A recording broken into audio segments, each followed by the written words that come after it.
Existe um homem que é admirado por praticamente três religiões, três grandes grupos religiosos em todo o mundo, por judeus, cristãos e muçulmanos. E eu queria falar um pouco sobre esse homem, Abraão. Abraão é considerado um grande profeta.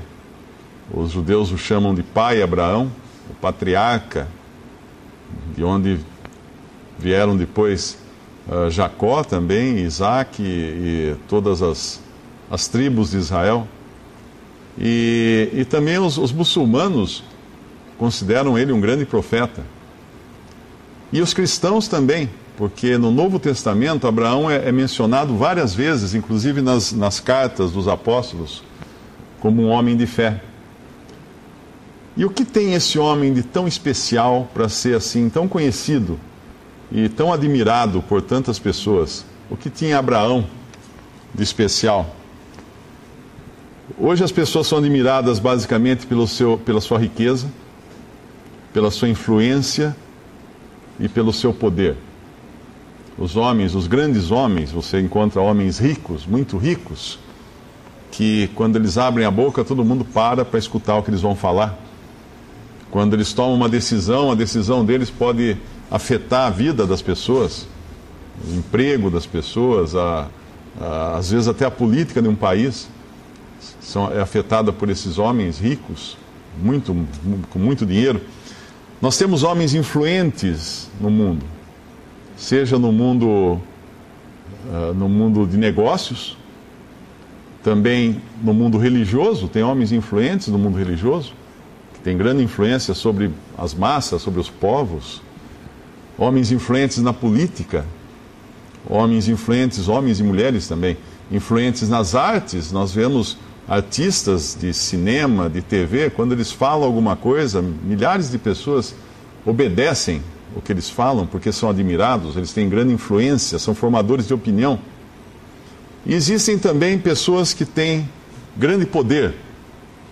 Nos últimos dias nós vimos um homem que tinha um artigo na CNN essa semana, uma jornalista, dizendo que ele venceu.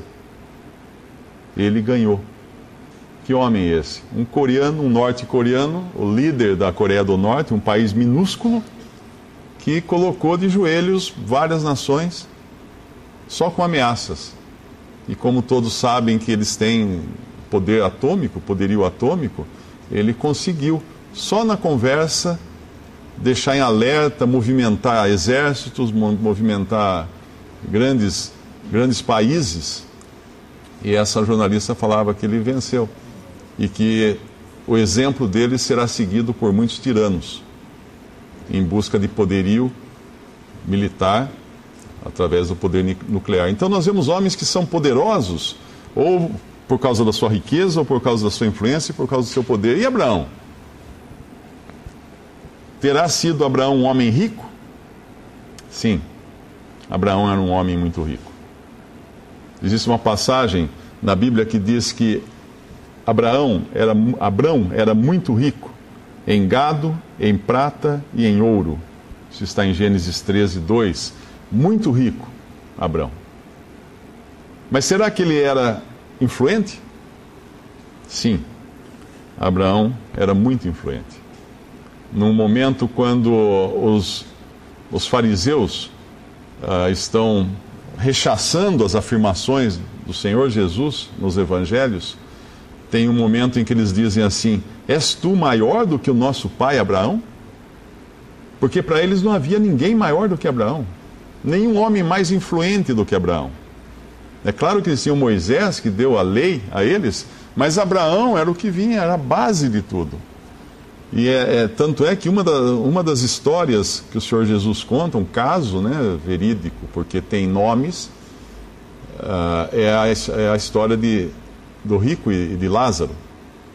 E nessa passagem da Bíblia, Deus é apresentado com o nome de Abraão, pai Abraão, ali representando a Deus, como uma figura de Deus. E tão influente que esse homem é, e foi, e é, continua sendo, para os judeus e também para esses grupos religiosos. Mas Abraão tinha poder militar? E é interessante isso, porque, como nós vimos esses dias, um homem com um exército minúsculo, num país minúsculo, um dos países mais pobres do mundo, esse homem minúsculo também conseguiu colocar em alerta nações poderosas. E Abraão era um homem pequeno em relação aos poderes da sua época. Mas tem uma passagem que fala que quando houve Ló, o sobrinho de Abraão, foi sequestrado, Abraão juntou então os seus criados, armou os seus criados, nascidos em sua casa, 318 homens. O que é um exército de 318? Não é nada. Quem ele combateu com esses 318? 4 reis. E colocou todo mundo a correr. Então, de alguma forma, esse homem tinha poder também estratégico. Hoje nós sabemos que as guerras, que antigamente dependiam de grandes exércitos, hoje não precisa nem ter grandes exércitos. 11 pessoas, 11 ou 12 pessoas explodiram prédios nos Estados Unidos, criaram toda uma crise mundial, jogando aviões contra alvos, aviões que nem eram militares, nem eram bombas. Hoje o terrorismo é um poder tremendo, enorme. O próprio Estado de Israel que existe hoje é um Estado fundado com base em terrorismo. Eles foram, os líderes de Israel hoje foram terroristas no passado, e eles conquistaram então o seu espaço ali na terra de Israel. Então, Abraão tinha assim riqueza, Abraão tinha assim influência, Abraão tinha assim poder. Mas é por isso que ele é admirado? É por isso que ele é um homem que aparece tantas vezes nas Escrituras, na Bíblia? Não. Não. A marca que Abraão traz é que ele era um homem de fé. Isso tornava distinto esse homem, Abraão. A história dele é maravilhosa, é uma história muito bonita. Quem tiver tempo pode ler várias passagens, começando lá em Gênesis capítulo 11.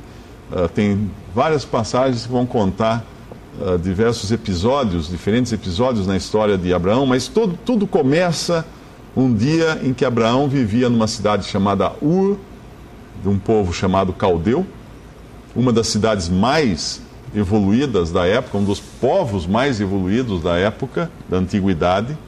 Até hoje é admirada, é estudada toda a civilização dos caldeus como uma grande civilização. Cada vez eles descobrem mais ruínas e mais coisas escondidas, mais escritos em aqueles tabletes de argila. E um dia Deus chamou Abraão para fora de Ur. Ele falou: sai da tua terra e da tua parentela e vai para a terra que eu vou te mostrar.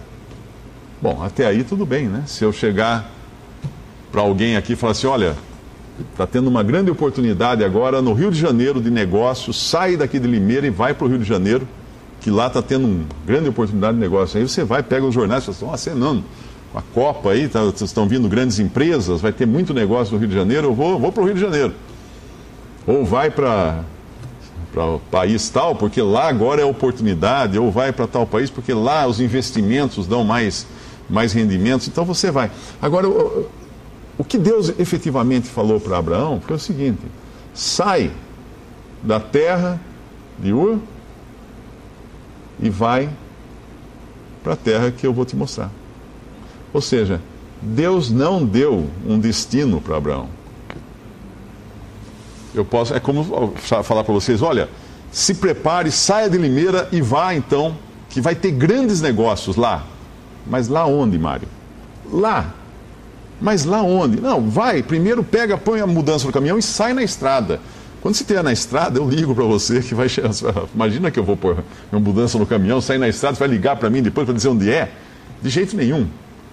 Mas Abraão fez isso. E por isso ele é o homem de fé. Ele é um homem considerado de fé. Lá, essa passagem, a gente pode até abrir, está em Hebreus capítulo 11. Na verdade, a história de Abraão está lá no Antigo Testamento, né? Mas no capítulo 11 de Hebreus, tem uma menção feita a vários homens e mulheres de fé, e Abraão é um deles. Capítulo 11 de Hebreus, versículo 8. Pela fé, Abraão, sendo chamado, obedeceu, indo para um lugar que havia de receber por herança, e saiu, sem saber para onde ia. Saiu, sem saber para onde ia. Muitas pessoas falam em fé, uma palavra muito usada hoje. Você precisa ter fé, que vai dar certo. Confie em si mesmo, siga seu coração. Tem um monte que são duas grandes bobagens, né? Falar para confiar em si mesmo. Imagina se eu vou confiar nessa ruína. Como que eu vou confiar em mim mesmo? Siga o seu coração. Seguir o meu coração já me traçou destinos que, se eu tivesse ido, eu quebrava a cara. Abraão sai com um comando dado por Deus. Para ir onde mesmo? Onde é o endereço que ele vai? Sem saber para onde ia. Sem saber para onde ia. Pela fé, no versículo 9, habitou na terra da promessa. Fé, existe uma definição na Bíblia. Fé é a certeza. Fé é o firme fundamento. No versículo 1 do mesmo capítulo. A fé é o firme fundamento, firme alicerce das coisas que se esperam e a prova das coisas que se não veem. Normalmente, em ciência, a prova vem pelo visível, a prova vem pelo que é experimentado, a prova vem pela experiência, pela comprovação de uma teoria. Aí você tem. A fé não. A fé, o fundamento da fé são coisas que se esperam. Você ainda não tem elas. E é a prova das coisas que você não vê. Por isso é fé. Senão seria vista. Senão seria visão. A questão toda não é quanta fé alguém tem. Se tem muita fé, se tem pouca fé, se tem média fé.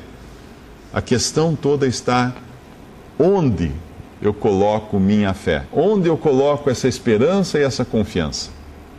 Eu posso ter fé nessa parede. É uma grande parede e ela é pintada. Vou ter fé nessa parede. Mas o que a minha fé numa parede vai me ajudar? O que a parede pode fazer por mim? Ah, mas eu tenho uma imagem lá em casa de santo fulano. Eu tenho grande fé naquela imagem. É? Você precisa às vezes tirar o pó dela? Ah, precisa, né? Mas se aquela imagem não consegue nem tirar o pó de si mesma, como é que ela pode fazer alguma coisa por você?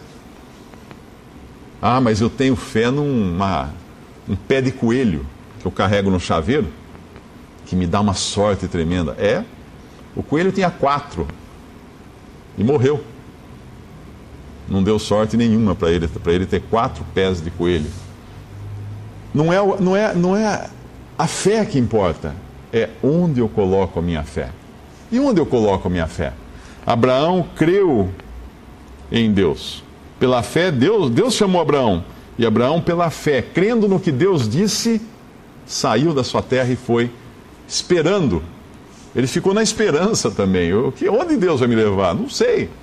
E ele vai habitar então na terra da promessa, no versículo 9, como em terra alheia, morando em cabanas, com Isaac e Jacó, herdeiros com ele da mesma promessa, que Isaac e Jacó depois também viveram assim, em cabanas, porque esperava a cidade que tem fundamentos, da qual o artífice e construtor é Deus.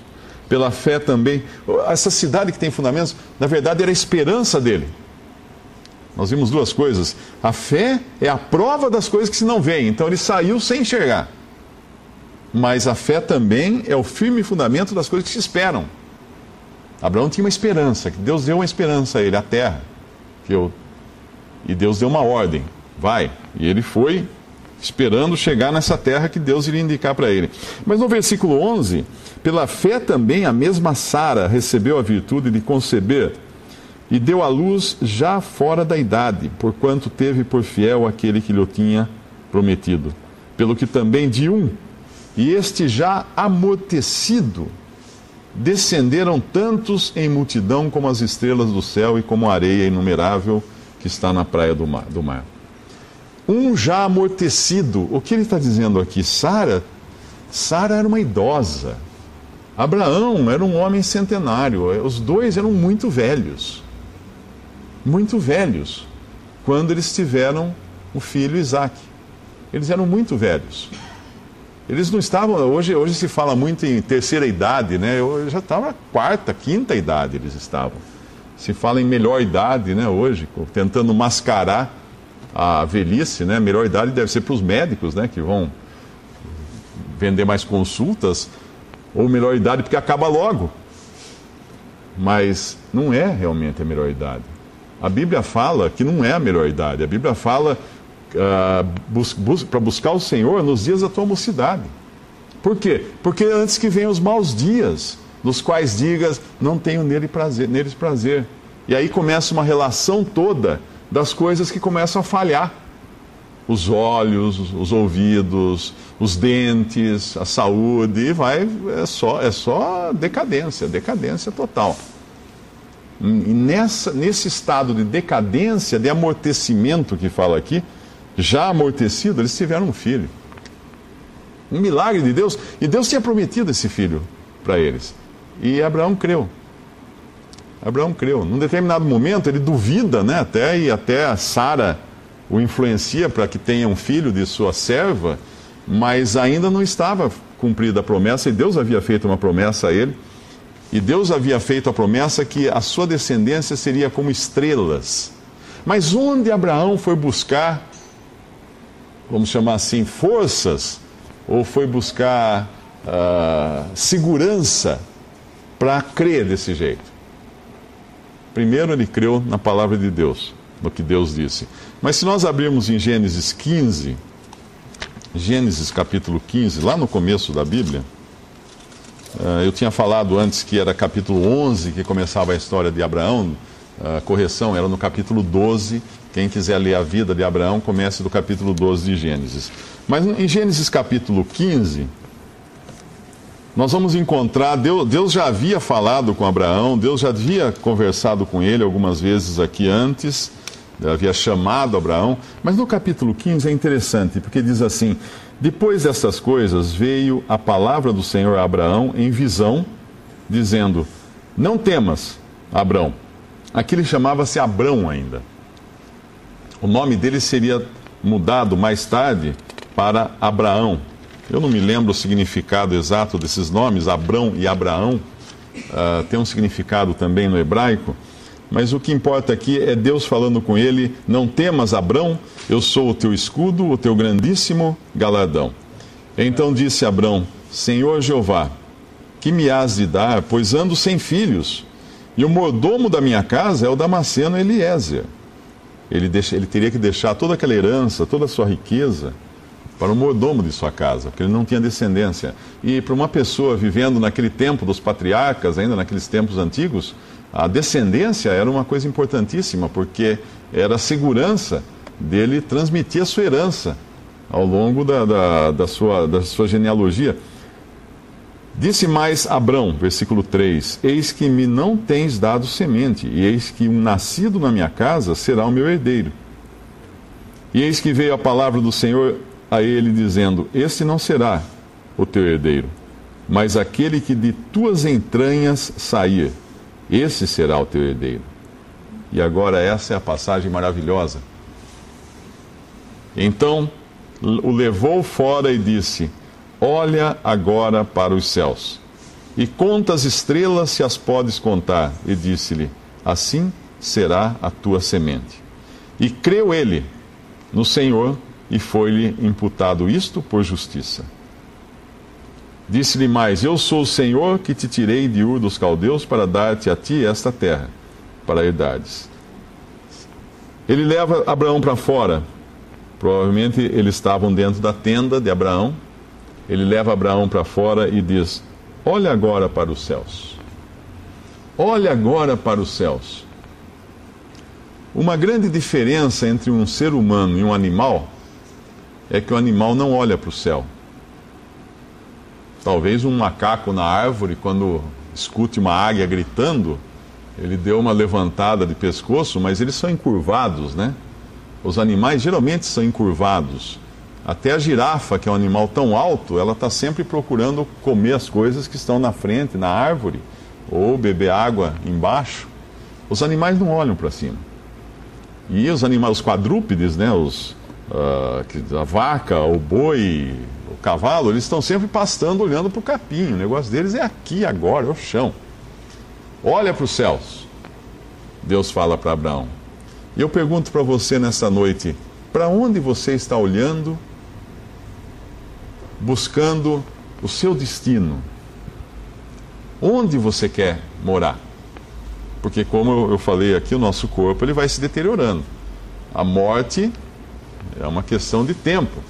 Nenhum de nós fica aqui para semente, né? Nenhum de nós encontrou a fonte da juventude para viver agora permanentemente aqui nesse mundo.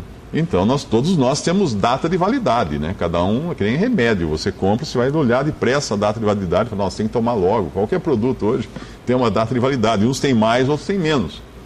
Você compra um vidro de mel, ele tem lá talvez seja o alimento com maior data de validade, né? Porque já encontraram mel até em sepulturas e ele estava ainda fresco, porque ele se conserva desde que bem fechado. Mas você tem coisas, leite, você compra, abriu o leite e tem que tomar logo, porque ele vai talhar. Nós talhamos, nós temos data de validade. Qual é a sua data de validade? Quanto da sua data de validade você já consumiu? Nenhum de nós sabe, né? Nenhum de nós sabe. Qualquer pessoa, eu me lembro de uma pessoa, um amigo do meu pai, ele sempre contava essa história, que era um homem muito saudável, muito forte, muito rico também. E a mulher dele sempre doente, sempre na cama, sempre doente, sempre enferma. E ele costumava falar para ela assim: quando você morrer, eu vou fazer isso, eu vou preparar dessa forma o seu enterro, etc, etc. Não precisa nem falar o que aconteceu, né? Ele foi e ela ficou aí muitos anos na cama, bem depois dele que ela morreu. Qual é a sua data de validade? Porque e o que acontece depois que você vence a data de validade? Um remédio ou um alimento vencido a data de validade, ele é descartado. O grande problema é que nós também temos esse corpo descartado na sepultura, né? Vai ser enterrado, mas nós não somos apenas um corpo. Nós somos corpo, alma e espírito. Nós somos um ser tripartido. O nosso corpo é essa parte visível. A nossa alma é onde habitam os nossos sentimentos. Um cachorro tem alma também, porque ele sente, ele fica triste, ele fica contente, ele balança o rabo quando vê o dono. Então ele também tem alma. Mas algo que nos distingue de todos os seres é que nós temos um espírito. E é esse espírito que Deus deu para, inclusive, termos a capacidade de ter comunhão com Deus, de termos ligação com Deus através do nosso espírito. E nós somos seres tripartidos. Até na música, né? Você encontra a música, ela nos afeta de 3 maneiras diferentes. Quando nós tocamos ou cantamos uma música muito ritmada, ela afeta muito o corpo. A parte mais baixa da música, vamos dizer assim, menos nobre da música, é o seu ritmo, é a sua cadência.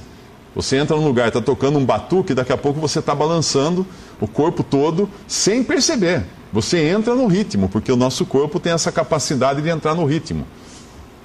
Mas aí vem a melodia, aí entra um violino, entra uma guitarra, entra um som bonito, harmonioso, você é tocado nas suas emoções, isso é a alma que está sendo tocada. E então vem as palavras. E aí você é tocado pelas palavras, e você é tocado naquela parte mais alta do seu ser, que é o seu espírito. Porque animais não são tocados por palavras cantadas numa música. Eu nunca vi um cão emocionado de escutar eu cantar uma música. Você não vai ver uma coisa dessa, mas o ser humano se emociona com a canção, com a melodia, balança o corpo com o ritmo, e a parte inteligente dele. A parte inteligente, a parte que realmente Deus colocou no homem, que faz toda a diferença, que é o espírito, é atingida então pelas palavras. Então nós somos esse ser tão complexo, mas o seu corpo, quando morre, vai para a sepultura, seus sentimentos permanecerão junto com o seu espírito, e o seu espírito vai para quem? Vai para Deus. Volta para Deus. Ah, então tá bom, então eu vou para Deus. Não é assim tão fácil, não é assim tão simples. Por causa do pecado que entrou na humanidade, hoje nós nascemos réus. Nós somos pecadores. E por sermos pecadores, nós não podemos ter a comunhão com Deus. Deus, que é um justo Deus, um justo juiz, tem que julgar o pecado. Nós esperamos que na sociedade um bom juiz julgue os crimes que acontecem por aí, os erros que os homens praticam, as coisas que cometem de ilegalidades. Então nós queremos também que Deus seja justo, e Deus é efetivamente justo. Só que a justiça de Deus é inalcançável, inatingível por qualquer homem. Nenhum homem é capaz de viver uma vida agradável a Deus 100%. Só um homem foi capaz de fazer isso. Por que ele foi capaz? Porque ele era Deus e homem. Jesus Cristo, Filho de Deus, veio ao mundo, viveu aqui, ele já existia antes, porque ele era Deus, se tornou homem e caminhou aqui como um homem até o sucesso da sua caminhada? Não. Até ser colocado numa cruz, pregado numa cruz por nós, suas criaturas. Isso foi o que o ser humano fez com o Filho de Deus. Quando nós abrimos o jornal e nos espantamos com tanta crueldade, com tantos crimes, tantas coisas medonhas, que crime medonho nós fizemos, nós cometemos? Pegar o Filho de Deus e pregar numa cruz. Esse foi um crime mais medonho que o homem poderia cometer. Ah, mas eu não estava lá. Não estava por força das circunstâncias. Se estivesse, estaria lá bradando: crucifica-o, crucifica-o. Solta Barrabás, crucifica esse. Assim somos nós. Assim somos nós. As pessoas que nós vemos, às vezes, nas páginas dos jornais, que cometeram atrocidades, coisas horríveis, muitos são bandidos profissionais, mas um dia ele não era. Um dia era uma criança bonitinha, brincando, correndo, jogando bola. E se tornaram bandido como? O meio que estragou eles. O meio? Quantos crimes nós vemos na alta sociedade? Quantos crimes nós vemos de pessoas com curso superior? Quantas coisas que praticam homens? Qualquer um de nós é capaz, porque nós temos o pecado dentro de nós. Se nós já pensamos em praticar algum crime, se nós já pensamos em praticar algum pecado, nós somos capazes de levar a efeito isso. E considerando que o próprio pensamento já é para Deus pecado, porque Deus também lê os nossos pensamentos, estamos perdidos. Somos pecadores perdidos e condenados à perdição. Não há um que poderá sair dessa terra e chegar na presença de Deus e alegar que andou aqui em justiça perfeita, em obediência perfeita a Deus, que nunca praticou um mal, nunca teve um pensamento mal. Alguém aqui nessa sala nunca teve um pensamento mal? Alguém aqui nunca mentiu? Alguém aqui nunca praticou alguma coisa de que teve que se arrepender depois? Todos nós, né? Todos nós. E cada coisa que nós praticamos, Deus tem registrada. Deus tem registrada. Se nós registramos a nossa contabilidade, nós registramos, fazemos diários, nós registramos o nosso dia a dia no Facebook, com fotos, com coisas, nós tem lá a linha do tempo, né? Agora tem a sua linha do tempo. Essa é a sua vida. Claro que você não publica ali seus podres, né? Só as coisas boas, bonitas, a foto que fez na Europa, nos monumentos, só isso que a gente publica ali. Mas e as coisas podres? Essas estão no Facebook de Deus. Deus grava todas as coisas nos livros. Deus tem tudo registrado. Nada escapa aos olhos e aos ouvidos de Deus. Então nós somos perdidos. Onde buscar o socorro? Conheça-te a ti mesmo. Essa é uma das máximas da sabedoria humana. Eu conheço a mim mesmo, e eu sou uma droga. Mas no seu interior, péssimo, horrível. Moisés, um outro servo de Deus, quando Deus o escolheu para ir até Faraó, como um enviado a Faraó para libertar o povo hebreu que estava, o povo de Israel que estava escravizado no Egito. Deus deu 2 sinais para Moisés cumprir na presença de Faraó a princípio. Depois ele iria dar outros, que eram as pragas, né, que viriam caso Faraó não se arrependesse e não deixasse o povo sair. Mas os 2 sinais que Moisés teria que apresentar diante de Faraó como forma de convencer Faraó e dizer assim: olha, tá vendo? É Deus que está mandando. Um era que Moisés tinha uma vara, um bastão, e ele jogou no chão. Deus falou: joga sua vara no chão. Ele jogou no chão, a vara se transformou numa serpente. Ele tinha que fazer esse sinal na frente de Faraó, e Faraó, obviamente impressionado com isso, poderia deixar o povo embora. Mas tinha um outro sinal. Deus fala para Moisés: enfia a tua mão no teu peito. Ele enfia a mão por dentro da veste, e quando ele tira a mão está leprosa. A mão está toda leprosa. Aí Deus fala: enfia novamente a mão. Ele enfia novamente a mão e tira, ela está limpa. Deus falou: você vai fazer essas 2 coisas na frente de Faraó. Quando Moisés chega na frente de Faraó, o que Moisés faz? Ele efetivamente pega aquela vara, aquele bastão, joga no chão, se transforma em cobra. Mas daí os magos de Faraó, usando de poder satânico, provavelmente, também imitam. E a mão no peito, Moisés, como é? Não vai mostrar aquele outro sinal? Nós não gostamos de mostrar.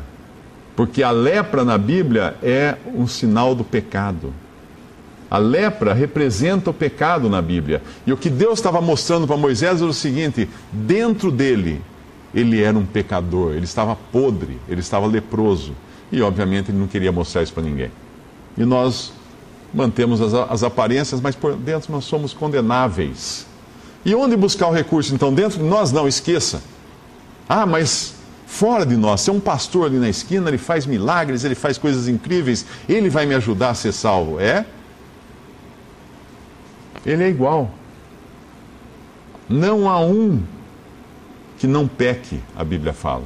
Não há um homem que não seja pecador. Então não tem recurso nem dentro nem fora.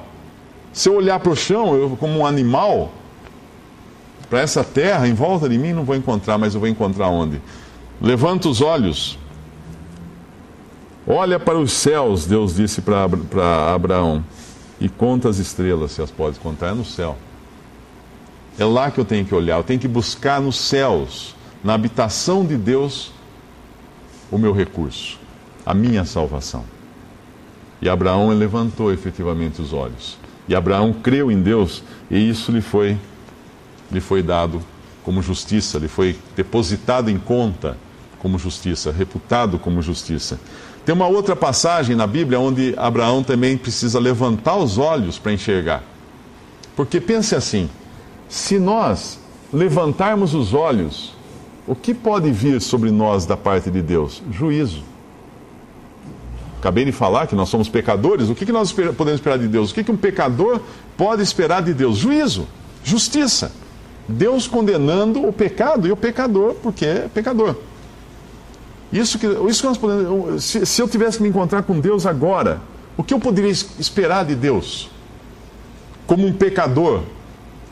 Olha, pergunte para o réu. Pergunte para um réu, um facínora qualquer. Escuta, vou levar você até o juízo. O que você pode esperar do juízo? Ih, cara, do juízo eu só vou esperar a condenação. Eu não vou mais sair da cadeia. Ele só pode esperar a condenação de um juiz. Então, eu levanto os olhos para os céus, mas o que pode me ajudar vindo dos céus? Se Deus é um Deus justo que vai julgar o pecador. No capítulo 22 de Gênesis, um pouco adiante da nossa passagem, nós vamos encontrar Abraão agora já com o seu filho Isaque. Deus efetivamente cumpriu a sua promessa, porém Deus vai colocar agora uma prova em Abraão. Deus vai provar, vai testar a fé de Abraão. E Deus chega para Abraão e fala assim: toma o teu filho, no versículo 2, o teu único filho, Isaque, a quem amas, e vai-te à terra de Moriá, e oferece-o ali em holocausto. O que é holocausto? É amarrar num altar, em cima de uma pilha de lenha e pôr fogo. Oferece-o ali em holocausto sobre uma das montanhas que eu te direi. E Abraão faz essa loucura, Abraão faz. Por que Abraão faz? No Novo Testamento nós descobrimos isso, tem uma passagem que diz que Abraão cria tanto em Deus que ele sabia que Deus era capaz de trazer seu filho de volta dos mortos. Isso é fé. O mesmo Deus que falou para ele, levanta os olhos, olha para o céu, eu vou te dar um filho. Eu vou te dar um filho, a sua descendência será como as estrelas do céu. O mesmo Deus que tinha prometido a ele e deu um filho, quando? Quando ele já não tinha nem condições de andar mais, ele era um homem velho, idoso. Esse mesmo Deus poderia muito bem trazer o seu filho de volta da morte. E assim Abraão obedece, mas tinha que ser numa das montanhas que eu te mostrar. Deus fala. Sobre uma das montanhas que eu te direi. Mais uma vez Abraão sai por fé, ele não sabe que montanha que é.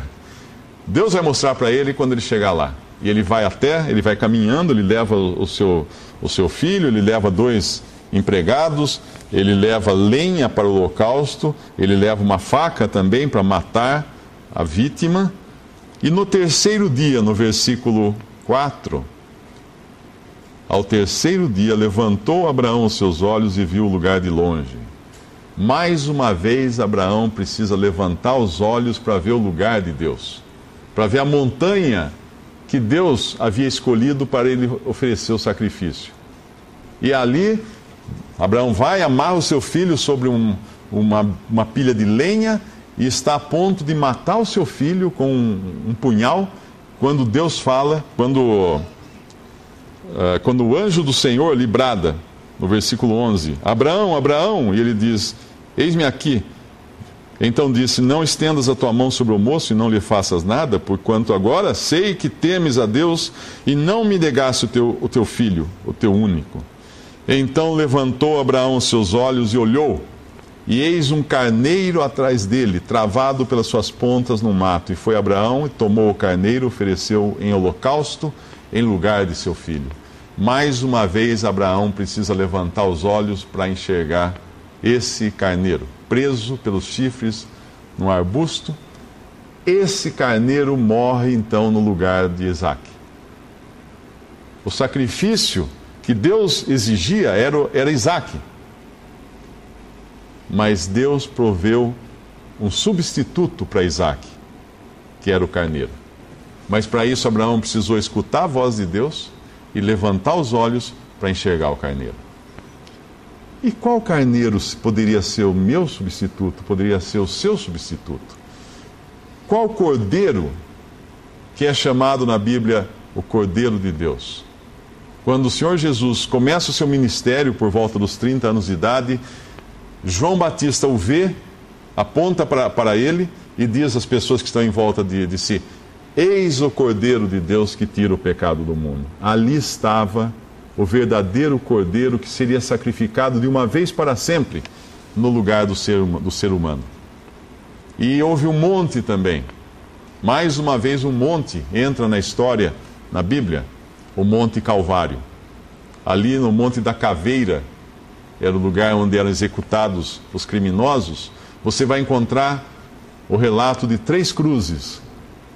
Uma delas está Jesus, o Salvador, morrendo na cruz, preso ali, pregado ali, julgado pelos homens, colocado, condenado à morte, porém, num determinado momento daquela cena terrível, já de muita dor, de muito sofrimento, nós lemos nos evangelhos que houve trevas por toda a terra. Trevas por toda a terra. Por quê?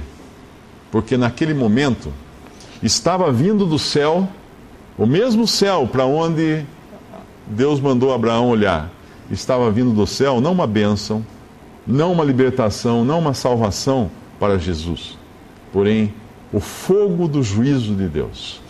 Deus julgou e condenou a Jesus na cruz do Calvário. Ali, naquelas 3 horas de trevas, ele recebeu sobre si o juízo por nossos pecados. Ele era ali o cordeiro preso no madeiro ali, não nos arbustos, mas no madeiro. Ele era ali o substituto para o homem pecador, para que todo aquele que cresce nele fosse salvo.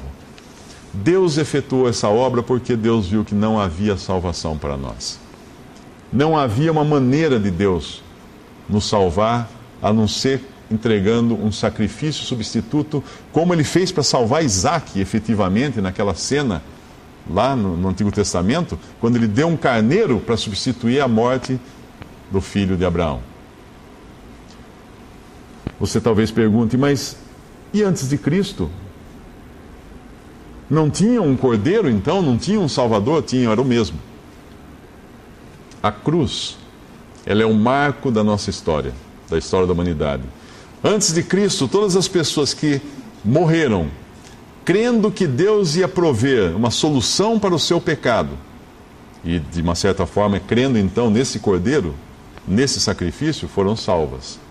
Depois de Cristo, todas as pessoas hoje que creem em Jesus como seu Salvador, aceitam pela fé o destino que Deus dá a elas. É como se Deus falasse: creia no meu filho, eu vou levar você para o céu. Mas eu não vi a cruz, eu não vi Jesus, eu não tenho nada para ver. Por isso é fé. É por isso que chama fé, não chama vista.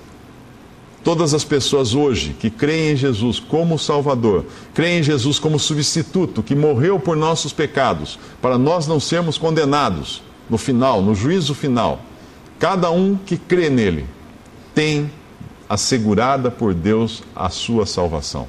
E esse seguro, onde está? Está aqui, nesse livro, a palavra de Deus.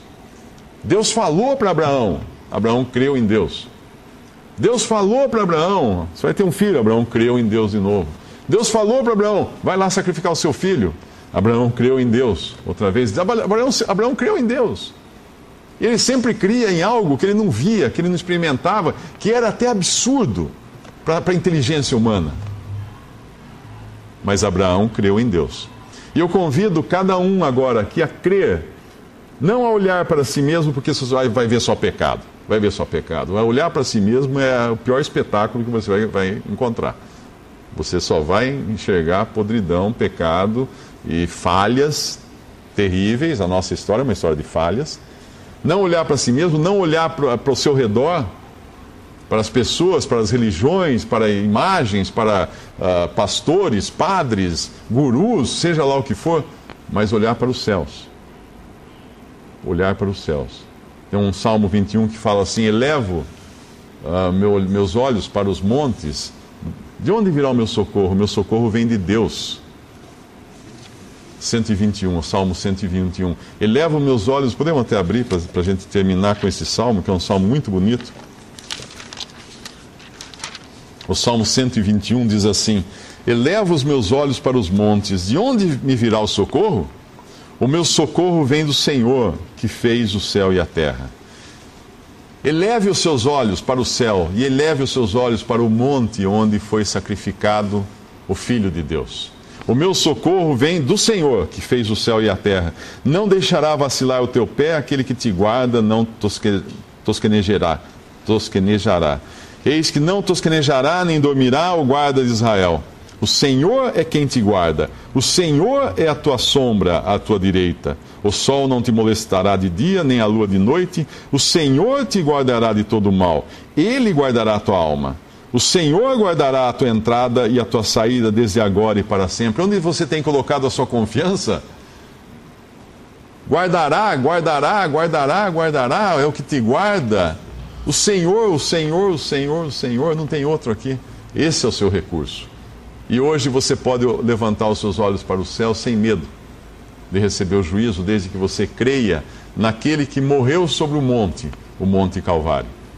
Porque o Senhor vai guardar você de todo mal, desde agora e para sempre. Eu me lembro daquela passagem no Antigo Testamento, quando havia uma família na terra, a terra toda corrompida pelo pecado, não havia nada que se aproveitava mais na terra. Deus escolheu uma família, a família de Noé.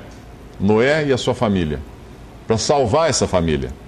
E Deus manteve essa família impermeável aos pecados e aos erros e às coisas terríveis que os homens estavam praticando, até que ele terminasse de construir uma arca, que era o meio de salvação.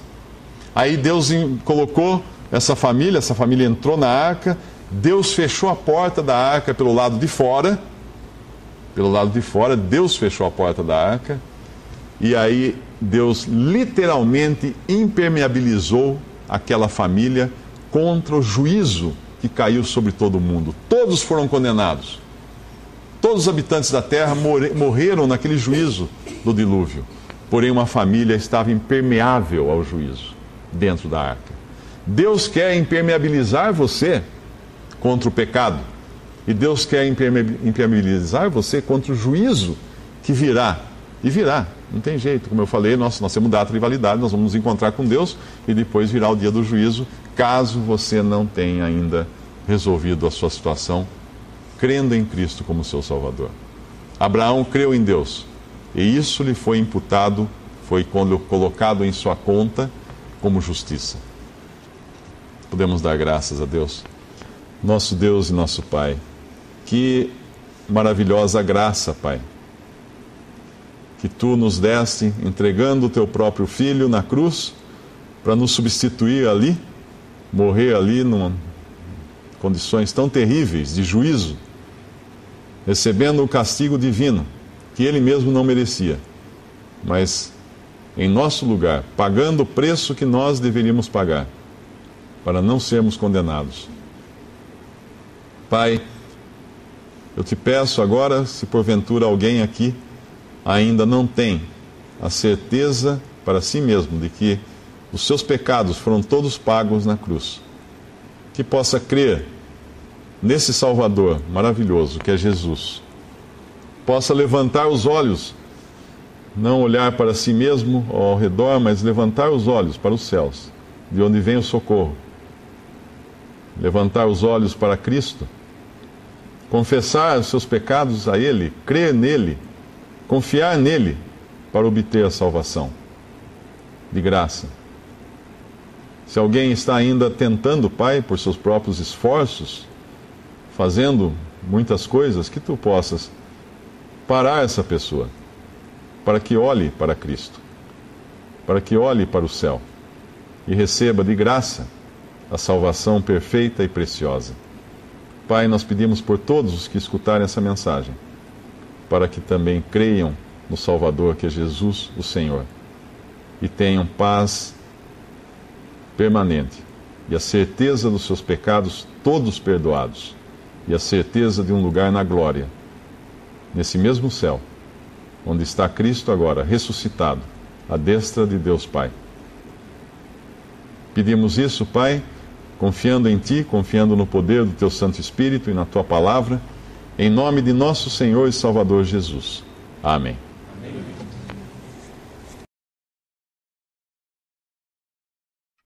Visite 3minutos.net. Dúvidas? Visite respondi.com.br.